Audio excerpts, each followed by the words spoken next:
It was rare in Europe to see a black swan, and nobody there thought one existed. This view was held for 1,000 years. Until the Europeans arrived in Australia and were shocked to find that swans could be black. That's why it's called a black swan event, an event that nobody saw coming. A black swan is a metaphor for an event that comes as a surprise but has a massive impact on the market and is later rationalized. For instance, the 2008 housing downturn was such an event. Now it's pretty clear why and how it happened, but only a few saw it coming in 2007. A black swan event is a term coined by Nassim Taleb which has three characteristics. It's unpredictable. It has a massive impact. Afterward, everyone comes up with an explanation for it. Besides, one man's black swan event is another's false flag event. The fragility comes from being unaware of unexpected events. Easily, you can see a system that is incredibly fragile, and thus a black swan, though unexpected, can cause a very predictable disaster given the conditions. Black swans are events which are concave in nature, i.e., given our existing methods of forecasting, we ignore them. The idea is to have tests and their forecasts based on antifragility and then separating those outcomes which are completely possible given the current scenario. It is like the time paradox. If you go back in the past might change entirely or not, i.e. if a possible event is predicted, it should be removed from the list of black swans as it might as well be predicted by many other people. But here again, is a catch of probability: if the masses anticipate it, it might be averted. However, like the CDs mania started after the second quarter of '07 when the adjustable rates kicked in, the people rather than predicting the underlying's deteriorating value just went into buy and sell mode. Conclusion: use the Mandelbrot set. Welcome to the Atlantis Report. The stock market reaches a new all-time high mark one after another. This trend seems hard to break.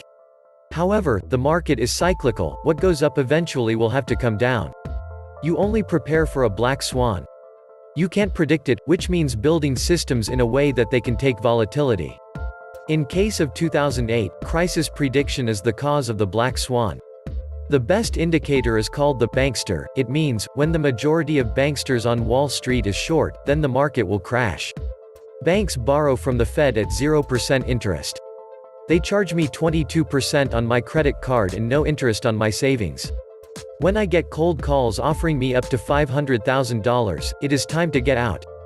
Black swans are not unlikely events or necessarily negative events, they are events so outside history that they cannot be predicted, and how the world will react to them is not known.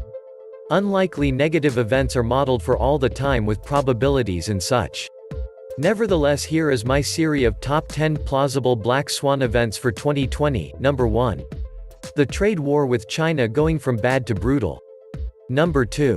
No Brexit deal, a conflict with Iran or Venezuela that send oil prices soaring. Number 3. Amazon stock crashes.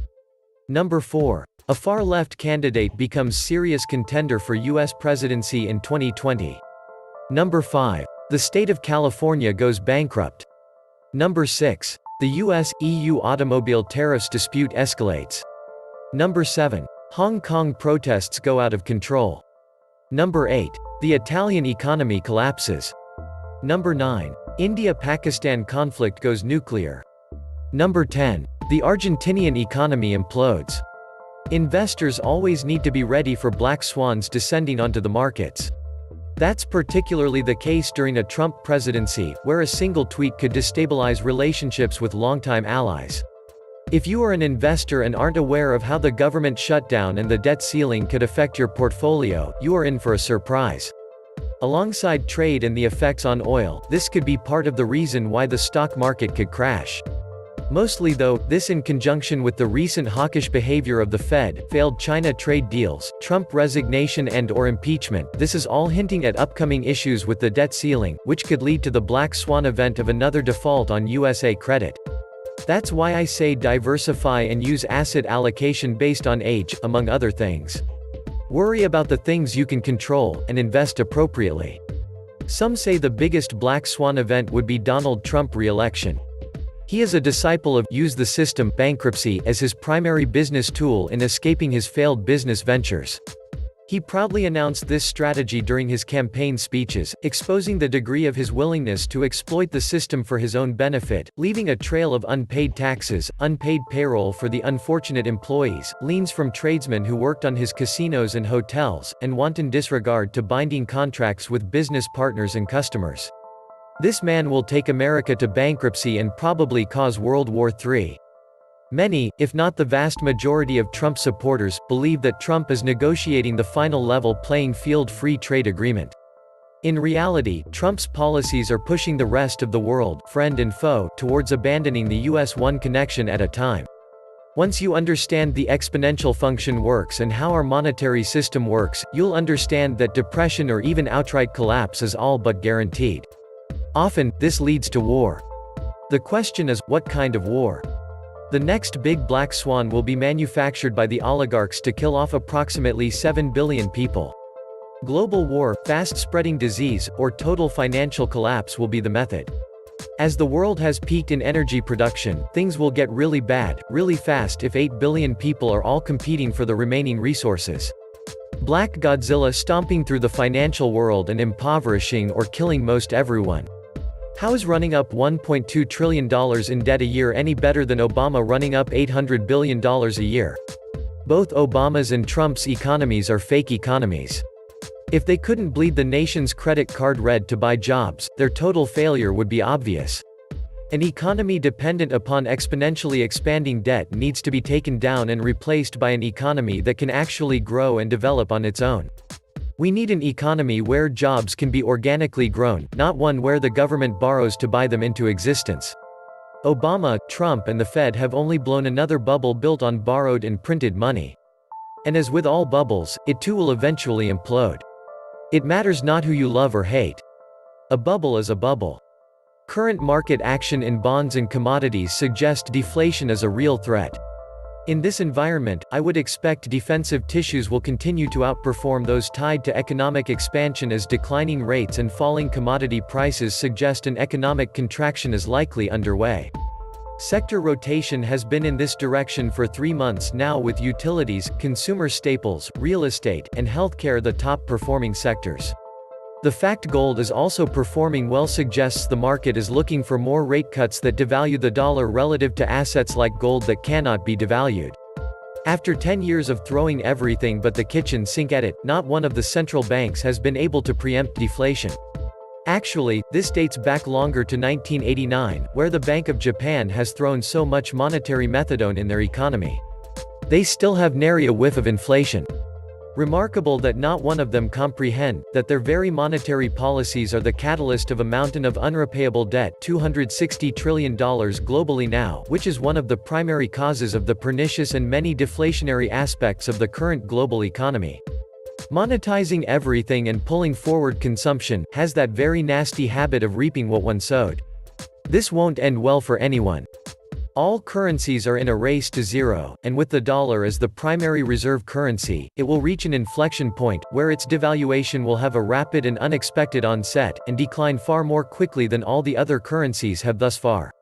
Then the hyperinflation here in the US will be unlike the world has seen for a while, and probably quite worse than the Weimar Republic. Witness how our government is burning through cash like trash.